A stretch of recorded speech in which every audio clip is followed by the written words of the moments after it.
প্রিয় দর্শক, আসলে একটি কথা যে প্রত্যেকটা মানুষের গানের পিছনে কিন্তু একটা সূত্র থাকে।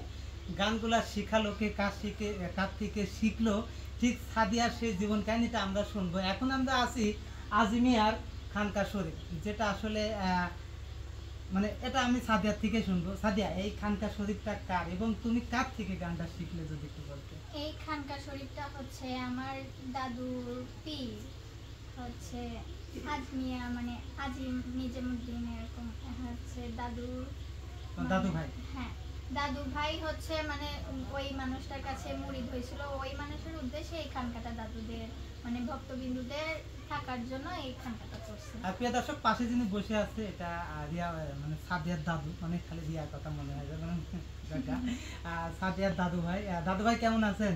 আলহামদুলিল্লাহ। আসলে আমি সাদিয়ার কণ্ঠে শুনলাম দাদা যে সাদিয়া আপনি থেকেই গান শিখছে। হ্যাঁ, এটা আসলে দাদু ভাই রেখে যাওয়া একটা স্মৃতি কিন্তু সাদিয়ার মধ্যে রয়ে গেছে। কারণ সারা জীবন বলতে পারবে যে আমার দাদুর থেকে গান শিখে আসলে আমি দর্শকের ভালোবাসার গানগুলো উপহার দিয়েছি। এটা তোমার কাছে কেমন লাগে? কেমন মানে এটা তো হচ্ছে আমার একটা গর্বের বিষয়, কারণ সবটা শিল্পীরা কিন্তু বাহির থেকে ওস্তাদ ধরে গান শেখে, কিন্তু আমার তো তেমন না। আমার পরিবারের মধ্যে এই গান নিয়ে মানে আমাদের মানে রক্তের মধ্যে গান মিশে গেছে। আর এই বিষয়টা তো অনেক বড় একটা গর্বের বিষয়। দাদুকে এখনো গান বলেন? আমি গান পালা গান মনে করেন আর গাই না, তবে ওই বৈঠকি গান খানকা শরীফে বসে ভক্তবিন্দু নিয়ে দুই চারটে গান, ভাব গান, মুর্শিদি গান, এগুলা গান এখনো গাই। তো এখন আপনি শেখানো গানগুলা যখন সাদিয়া আসলে দর্শককে উপহার দেয়, তখন আপনি কেমন লাগে? তখন আমার তো খুব ভালোই আনন্দ লাগছে। হ্যাঁ, আমার শিখানো গান আমার আরো ভক্তবিন্দু আছে, তারা গায়। আমার পালা গানের শিল্পী আমার ছোট ভাই মালিকজন, তাকে আমি গান শিখেছি। এই ঘরে বসে কি গান গান? হ্যাঁ, এই ঘরে আমি গান গাই এবং গানের ট্রেনিং মানে এই ঘরটা গানের জন্য। তাহলে একটা গান শুনি। এই মুহূর্তে আসলে দাদার সম্মুখে, দাদার খানকা ঘরে বসে আমরা সাদিয়ার মিষ্টি কণ্ঠে আপনাদের একটা গান উপহার দেব। সাদিয়া, মানে দাদুর পাশে বসে যদি আসলে এরকম সবাই তো মনে হয় নাই, মানে মিডিয়ার সামনে, তাই না? আজকে যদি আসলে দাদুর পাশে বসে যদি একটা গান উপহার দিতে, দোতলা লাগবে নাকি? হ্যাঁ, ছোট দাদা আসেন। প্রেমে আমি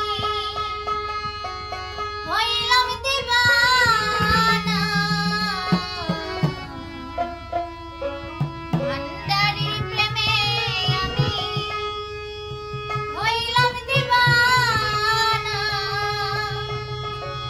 হাই রে ভান্ডারি বাবা, তোমায় পেলাম না।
খুবই সুন্দর। ওই যে আমার ধ্যানে বসে গেছে গানের।